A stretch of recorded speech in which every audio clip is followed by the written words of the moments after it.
দেবেন্দ্রগণ, তারা স্বর্গধাম থেকে এই মত্তলোকে মত্তধামে আমাদের মাঝে এসেছেন কিছু দিতে।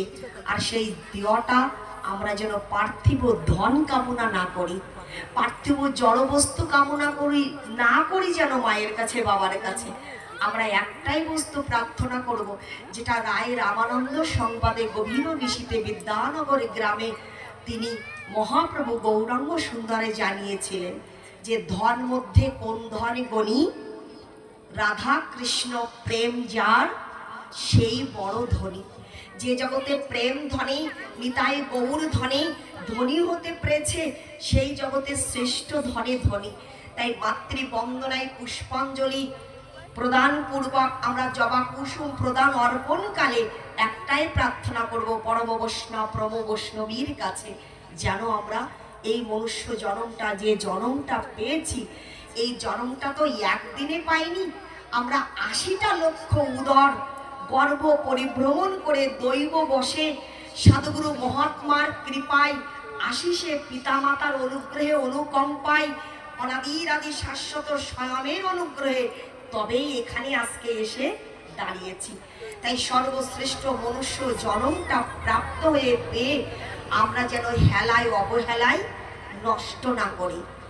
লক্ষ্য করে দেখুন, আমাকে সর্বশ্রেষ্ঠ করে, আমাদের সর্বশ্রেষ্ঠ করে তৈরি করা হয়েছে শুধুমাত্র আহার নিদ্রা ভয় মৈথুনাঞ্চ সামান্য মেতাদ পশুবীর নরানন এই খাদ্য গ্রহণ করবার জন্য নয়, নিদ্রাভিভূত হয়ে মনুষ্য জন্মের মূল্যবান সময় নষ্ট করবার জন্য নয়, সন্তান উৎপাদনের জন্য নয়, ভয়ে ভীতগ্রস্ত মনোভাবে সময় অতিবাহিত করবার জন্য নয়।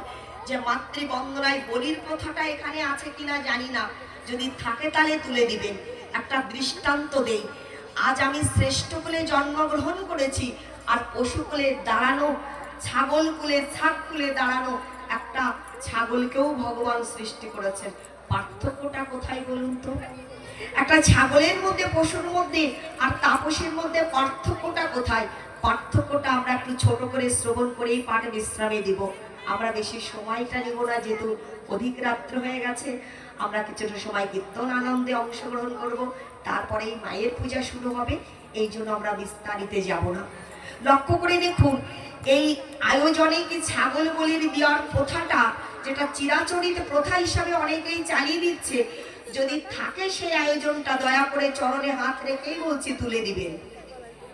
আর সেই সুবাদেই বলি, যেখানে যেখানে এই বলি কার্যটা সম্পাদন হয়, সম্পন্ন হয়, আমরা দেখেছি যে মায়ের সম্মুখে কিছু নিবেদিত ফুলের মালা ছাগলকে পরানো হয়, গলায় পরিয়ে দেওয়া হয়, দিয়ে কি করা হয়, যেখানে ছাগ বলি দেওয়া হয় সেখানে মন্ত্রপুত মন্ত্র দানের মধ্য দিয়ে বেঁধে রাখা। ওই যে বিশেষ করে আমার মায়ের আর বাবাজিরা তাদের ঈপ্সিত বস্তু প্রাপ্তির পরেই মানসিক করেন না, অনেকেই পাওয়ার পরে মানসিক করেন, অনেকে পাওয়ার আগেই মানসিক করেন, পেলে দিব আর পেয়েছি বলে দিচ্ছি, এই ভাবনায় যারা মানসিক করেন তারা এই ছাগলগুলো কিনে নিয়ে এসে বেঁধে রাখেন।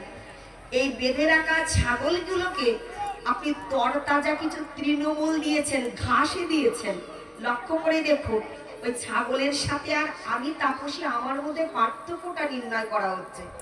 হ্যাঁ, তাকে কিছু ঘাস দিয়েছেন খেতে, নির্ভাবনায় ঘাসগুলো তারা খেয়ে চলেছে। সেই বেঁধে রাখা ছাগলগুলোর মধ্যে থেকে একটা ছাগলকে আপনি নিয়ে গিয়েছেন কোথায়? বলিদানের জন্য, বলি দেওয়ার জন্য। তাকে বলি দেওয়া হচ্ছে। বাকি যে ছাগলগুলো অনতি দূরে দাঁড়িয়ে আছে, তাকিয়ে তাকিয়ে দেখছে, তারাও কিন্তু তাকিয়ে তাকিয়ে দেখছে যে তাদের একজন সঙ্গীকে নিয়ে যাওয়া হচ্ছে বা হলো, তাকে কেটে দেওয়া হচ্ছে, তাকে বলি দেওয়া হচ্ছে, সে দেখছে, তারা দেখছে, তথাপিও তাকিয়ে তাকিয়ে দেখে আর কি করে, ঘাসগুলো আগের মতো করে, পূর্বের মতো করে চর্বণ করে করে গ্রহণ করে, খায়। খাওয়াটা কি বিরাম দেয়? বাদ দিয়ে দেয়? দেয় না। ওই ছাগলটা তাকিয়ে তাকিয়ে দেখছে যে ওর একদিন ওরই মতো করে একজন তার সঙ্গী, সহসঙ্গীকে নিয়ে গিয়ে বলিদান পর্বে অংশগ্রহণ করানো হচ্ছে, ওকে কাটা হচ্ছে, ওকে মারা হচ্ছে, ওকে বলি দেওয়া হচ্ছে, মানে একটু পরে আমার পর্বটাও এগিয়ে আসছে, আমাকেও বলি দেওয়া হবে। সেই ভাবনাটা কিন্তু এই ছাগলের মধ্যে নাই। সেই জন্য নির্ভাবনায় নির্বিঘ্নে দেখলেন ও মনের আনন্দে গলায় মালা পরিয়ে দিয়েছেন, তো চন্দনে তিলকে চর্চিত করে দিয়েছেন।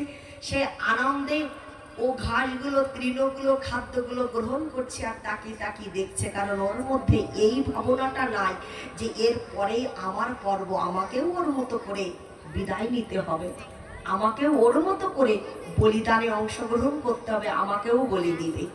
এই ভাবনাটা ছাগলের মধ্যে নাই, কিন্তু এই ভাবনাটা আমাদের মধ্যে আছে কিনা দেখুন তো। যদি কোনো দুষ্কৃতকারী ব্যক্তি আপনাকে অ্যাটাক আক্রমণ করেছে, আপনি সচেতনে ব্যক্তি হয়ে কি করেন বাবা? যথাসাধ্য সর্বসাধ্য দিয়ে চেষ্টা করেন কিনা তার কবল থেকে রেহাই নিষ্কৃতি পাওয়ার জন্য, মুক্তির জন্য সচেষ্ট হই কিনা? যত দৈহিক, মানসিক, সার্বিক শক্তি অর্পণ করে সেই দুষ্কৃতকারীর কাছ থেকে, কবল থেকে আমরা রেহাই নিষ্কৃতি পাওয়ার চেষ্টায় সচেষ্ট হয়ে উঠি। কারণ কি?